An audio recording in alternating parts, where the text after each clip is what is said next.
சொன்னது ரேபிபடுதியாந்தல பலிஷகதடா அலாக்கிரியாதல பலிஷகரவா லாக்கிரியாதல பலவா சீக்கபா நீக்கணியாதல பலவா நிச்சயமாய் செய்து முடிப்பதற்காக நாங்கள் நன்றி செலுத்துகிறோமையா. லா ரேபிபடுதியாந்தல பலிஷகரவா ரிப்பண்ட் மனம் திரும்பு.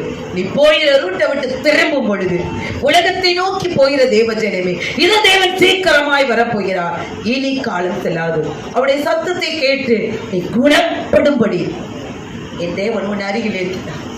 என் பிள்ளை எப்ப மனம் திரும்பும்? ஏற்றனமை கேள். தேவன் நீ எந்த இடத்துல நீ அவரை விட்டு விட்டாய் அதே இடத்துல நிற்பார். நீ மறுபடியும் திரும்பி அவரை பார்க்கும் பொழுதா உடைய முகம் உனக்கு நேராய் வரும். ஏன் எனக்கு வாக்குத்தத்தம் நடக்கல? செம்மையான வம்சம் ஆசீர்வதிக்கப்படும். லெபிபடா அருகிலே வாலிபனே, வாலிப பிள்ளைகளே, என் தேவனுடைய கரம் உனக்கு நேராய் நீட்டப்பட்டதற்காக நன்றி செலுத்துகிறேன். அல்லா ரீபிபடு குடும்பமே, ரீபிபடுதியா அருமையான தகப்பன்மார் தாய்மார்கள்